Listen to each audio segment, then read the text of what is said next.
en el pensamiento de Domeyko, ¿no?, el segundo rector de la Universidad de Chile, pero también lo es de alguna manera, yo creo, en Andrés Bello. Hacia mediados del siglo XIX nos encontramos con una generación que también adscribe a los principios de la República, que es diferente en su interpretación de esta idea republicana, pero que no por ello deja de encontrar su base en este modelo. Y ahí son representantes muy importantes, creo yo, una serie de personalidades, pero sobre todo, por ejemplo, Miguel Luis Amunátegui y Valentín Letelier. Miguel Luis Amunátegui destaca por su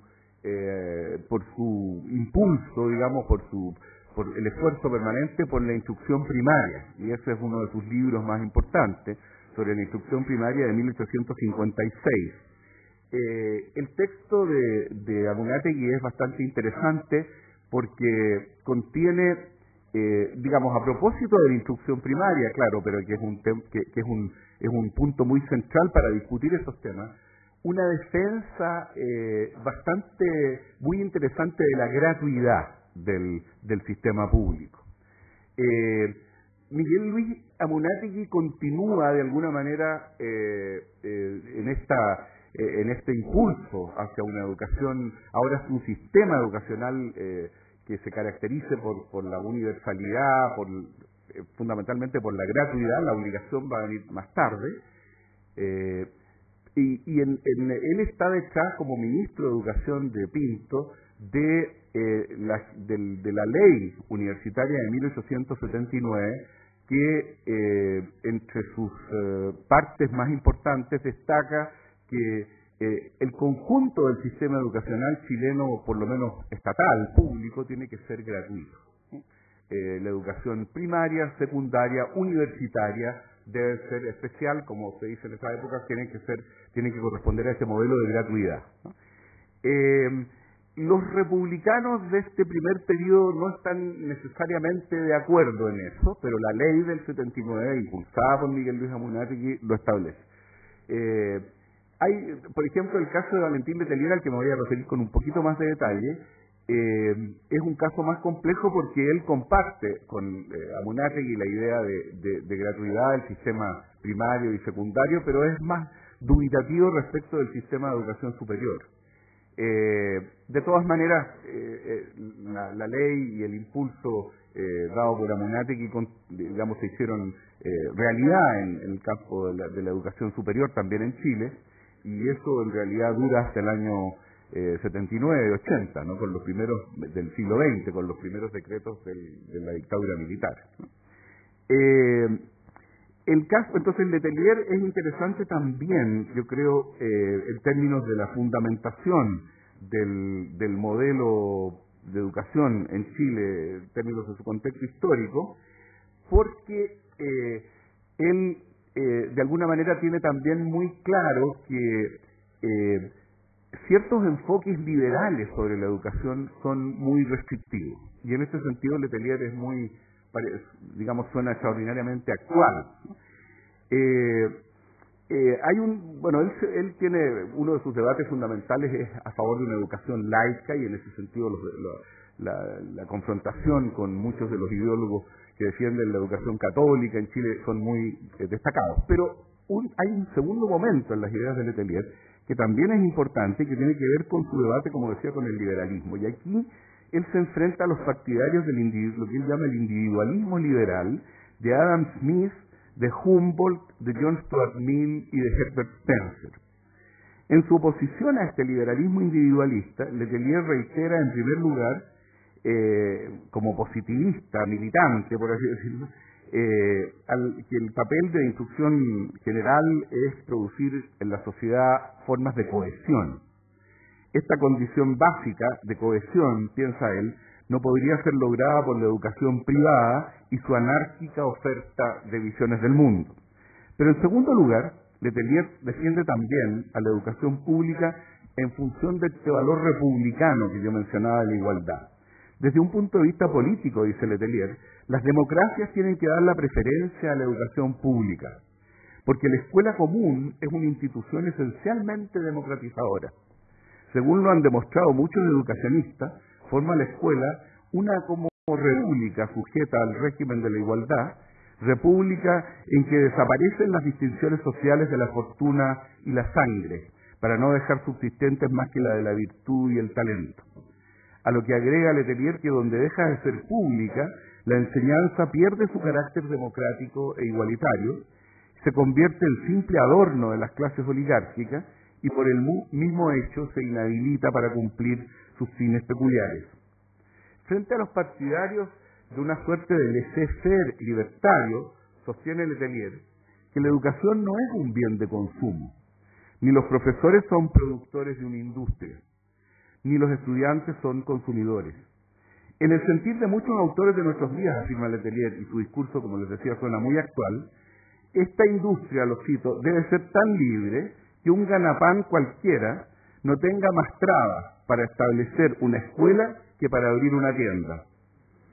Nadie puede suponer que el público carezca de competencia para juzgar entre enseñanza y enseñanza cuando la tiene para juzgar entre mercadería y mercadería. A lo que Letelier responde, como lo habíamos visto con los Amunátegui, que el argumento reposa sobre una falsa analogía, porque a diferencia del caso del consumo, dice, el que no tiene instrucción alguna carece de competencia para elegir entre enseñanza y enseñanza, como se supone la tiene un consumidor cualquiera para elegir entre mercadería y mercadería. Una industria se establece, además, dice Letelier, cuando la reclama el consumo, y el consumo la reclama en función de necesidades. Lo contrario ocurre con la enseñanza. Cuanto mayor es la ignorancia, tanto más se necesita la instrucción, y tanto menos generalmente se siente su necesidad. Los economistas sostienen que a virtud de la ley de la oferta y la demanda, cuando el Estado no interviene, la iniciativa particular mejora la enseñanza y funda escuelas donde quiera se las necesita. Pero en el hecho ocurre una cosa diferente. Las escuelas se abren en las más grandes poblaciones, donde es mayor la cultura y menor la necesidad, y no en las poblaciones más atrasadas, donde es mayor la necesidad por ser menor la cultura. ¿No son estas entonces empresas industriales, dice Letelier, sujetas a la ley de la oferta y el pedido? Son empresas morales, sujetas a las necesidades de la cultura. Yo creo que estas citas de Letelier reflejan bien, ¿no?, un pensamiento, un tipo de fundamentación de lo que es el sistema público en Chile, digamos, y que dura fundamentalmente hasta el golpe militar, pero más específicamente hasta toda una nueva legalidad que se establece en Chile a partir de los años 70 del siglo XX. No tengo tiempo para tocar el tremendo, el inmenso número de años que va desde 1870 más o menos. Estas citas son generalmente de la filosofía de la educación de Letelier del 1890, 1890 por ahí, hasta un siglo después casi, ¿no? 1980. Pero me parece a mí entonces que por supuesto este momento marca un quiebre muy claro con esta evolución en donde la idea de república es muy central. No es la única, ¿no? En los años 50, por ejemplo, se hacen también muy fuerte toda una cierta concepción de la educación, por cierto, a partir de la idea de desarrollo, ¿no?, de relación entre educación y desarrollo. Y, por supuesto, hay otra.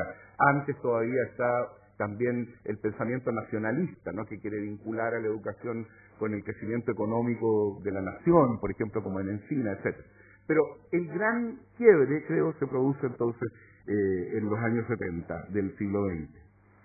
En una carta, por ejemplo, que es muy conocida, que Pinochet dirige al ministro de Educación, Gonzalo Vial, y que acompaña a la Directiva Presidencial sobre Educación Nacional de marzo del 79, leemos, por ejemplo, que en adelante el Estado centrará el énfasis en la educación básica y a cualquier costo cumplirá su deber histórico y legal de que todos los chilenos no solo tengan acceso a ella, sino que efectivamente la adquieran y así queden capacitados para ser buenos trabajadores, buenos ciudadanos y buenos patriotas.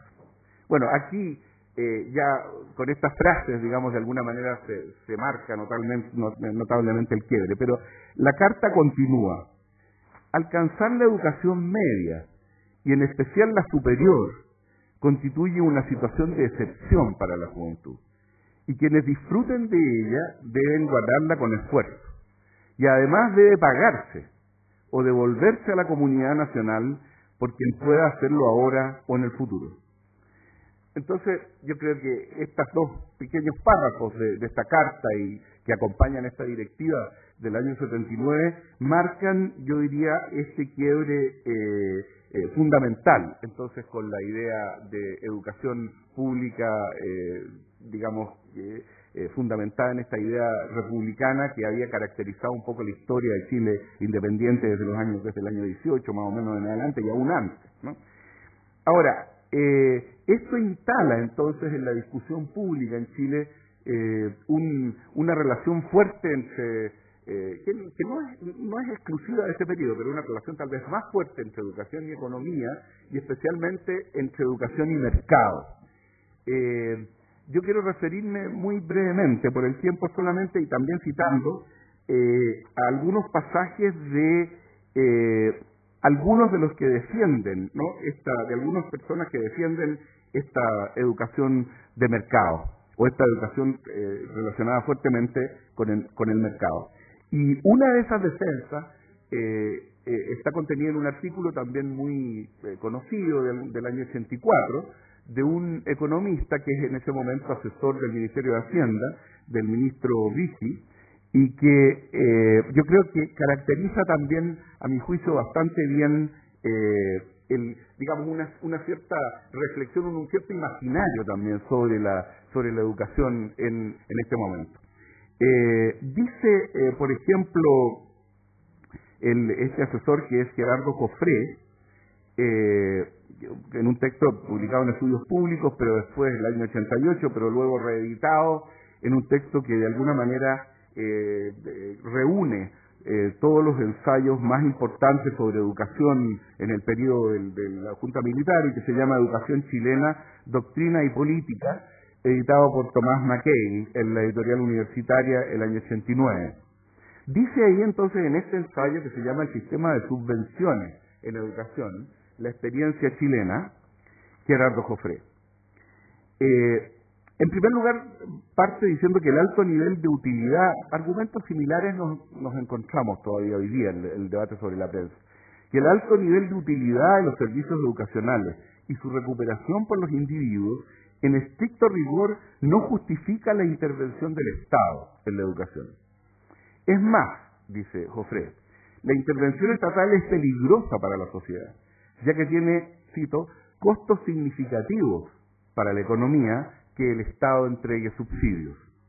Estas transferencias no son neutras, desincentivan al esfuerzo y al trabajo a los receptores de los subsidios, quienes tendrán acceso a un mayor consumo para cada nivel de esfuerzo posible, lo que normalmente les hará equilibrar sus decisiones de asignación del tiempo entre trabajo y ocio en un menor nivel de trabajo, y entre esfuerzo y pereza en un mayor nivel de pereza. Ahora, esto entonces, por supuesto, es una justificación de un tipo de financiamiento, ¿no?, del sistema educacional que necesariamente, no solamente por razones económicas, uno ve aquí un poco el análisis de Max Weber, por razones morales, ¿no?